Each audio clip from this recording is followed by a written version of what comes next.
বন্ধুরা, আমি রিপ্তি। আজকে আর একটা নতুন ভিডিও নিয়ে চলে এলাম। আজকের ভিডিওটা সকাল থেকেই শুরু করলাম।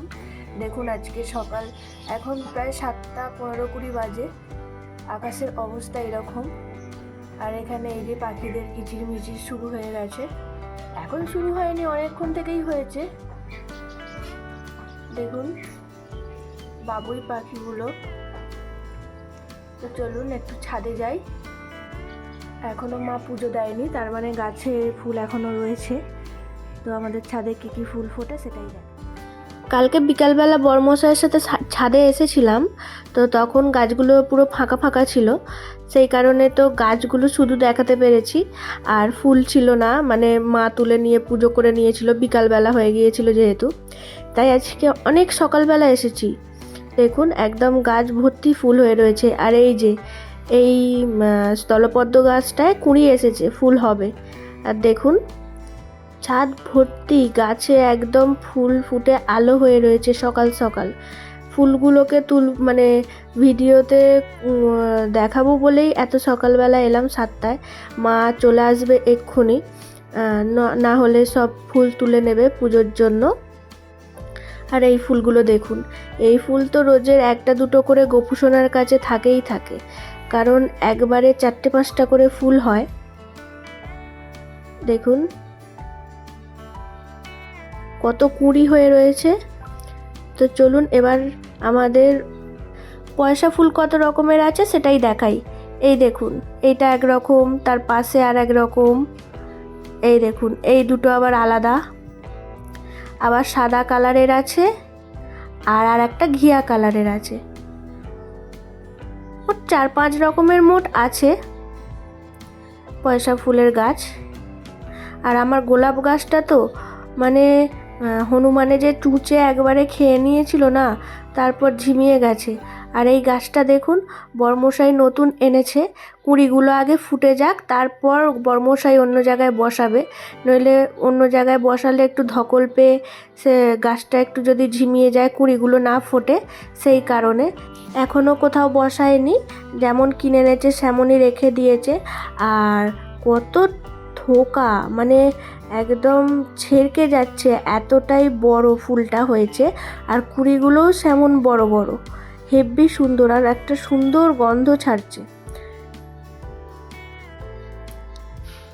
তো দেখুন বন্ধুরা, মা এরই মধ্যে চলে এসেছে। তো এত ফুল আমাদের ছাদ থেকেই শুধু, আর নিচেও অনেক ফুল রয়েছে, মানে চুবড়ির নিচে। সেগুলো তো আর দেখানো যাচ্ছে না, তাই যেরাম পারলো দেখালো। চলুন এবার নিচে যাই, অনেক কাজ আছে। এই যে মা এবার পুজো দিক, এবার আমি আস্তে আস্তে নিচে চলে যাচ্ছি। আমারও নিচে রান্না হচ্ছে, ভাত হচ্ছে এখন। তো চলুন আবার পরে কথা হবে। আস্তে আস্তে কাজগুলো আমি সেরে নিই, তারপর আবার পরে কথা হবে। বর্মশাই বেরাবে, এখন অনেক তাড়াহুড়ো রয়েছে। যাই নিচে কাজ সেরে নিই, আবার পরে কথা হবে। টাটা। এই যে দেখুন, এটা আমার একটা বন্ধু এসেছিল আমার কাছে।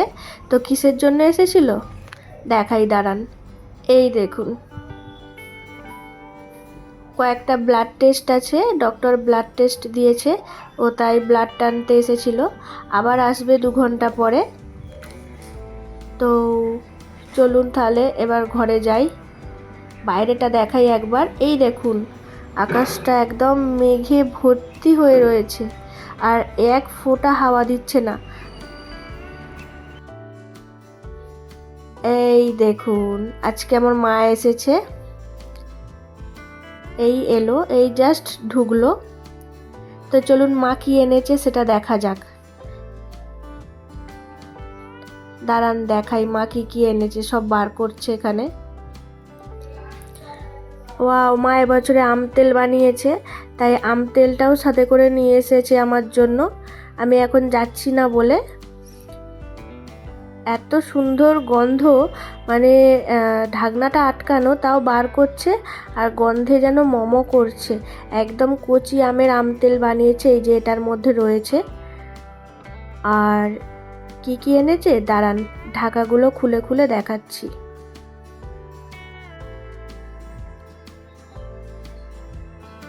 এই দেখুন এটা কি মাছ বলুন তো? এটা লটিয়া মাছ। আমার অনেক দিন ধরে খেতে ইচ্ছা করছিল, এখন তো লটিয়া মাছ পাওয়া যায় না, তাই অনেক খুঁজে খুঁজে এনেছে। আর এই যে ছোট মাছ, পুঁটি মাছের মতো ছোট ছোট মাছ। আর এই দেখুন আমতেল। উফ, একদম যেন ঘর ম করছে গন্ধে। খুবই সুন্দর, খুব সুন্দর, মানে খুবই সুন্দর। তো চলুন এবার যেগুলো ডিপ ফ্রিজে রাখার সেগুলো রেখে দিই, না হলে আবার মাছগুলো মানে নষ্ট হয়ে যাবে। মাও ডিপ ফ্রিজ থেকেই তো নিয়ে এসেছে, তো একদম ধুয়ে নুন হলুদ মাখিয়ে মানে একদম আমি শুধু কড়াই তুলে দেব ফ্রিজ থেকে বার করে।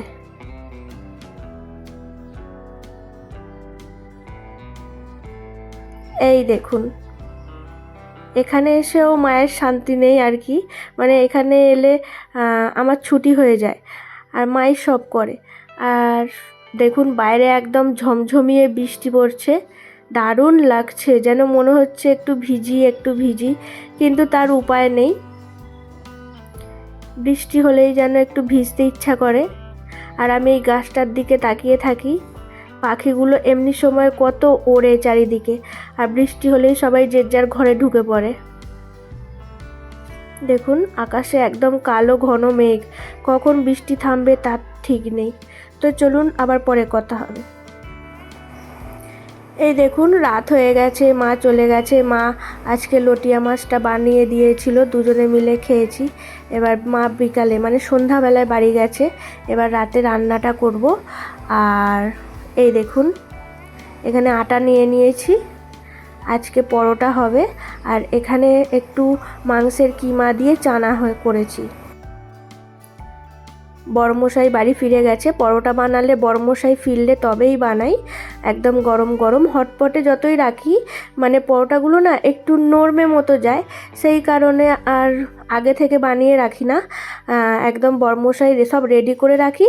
বড়মশাই ফিরলে হাত পা ধুতে ধুতে আমার এদিকে হয়ে যাবে বলে এই দেখুন সব করে নিয়েছি, একদম মচমচে করে ভেজে নিচ্ছি, ভালো লাগে। আর যদি হটপটে রেখে দিই তাহলে একটু নরমে মতো যায়, গরম থাকে। তো আমার পরোটা ভাজা হয়ে গেছে, এবার গ্যাসটা অফ করে দেব।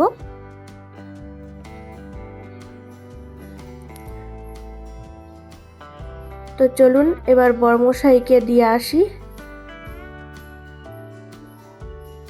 এই দেখুন আগে তরকারিটা দিয়ে এসেছি, বড়মশাই বসে পড়েছে, তো এবার আমিও বসে পড়ব। কারা কারা বলুন তো এরকম রাত্রেবেলা মানে কি বলবো, কার্টুন দেখতে দেখতে খাবার খায়? আমরা দুজনেই গোপাল ভাঁড় দেখতে দেখতে খাবার খাই। দেখুন বড়মশাই খাওয়া শুরু করে দিয়েছে, এবার আমিও বসে পড়ব। আর এই যে এই মিষ্টি দুটোকে আমি বাঁচিয়ে রেখে দিয়েছিলাম, আর মা এনেছে লট চমচম, সেগুলো আছে, কালকে খাবো। আর এই মিষ্টি দুটোকে খেয়ে নিই। আর চলুন তাহলে আজকে আমরা মাংসের কিমা দিয়ে চানা আর পরোটা খেয়ে নিই। আজকের মতো ভিডিওটা এখানেই শেষ করলাম বন্ধুরা। আমার যদি প্রথম ভিডিওটা দেখে থাকেন, প্রথমবার নতুন বন্ধু, প্লিজ চ্যানেলটা সাবস্ক্রাইব করে আমার পাশে থাকবেন। আজকের মতো টাটা।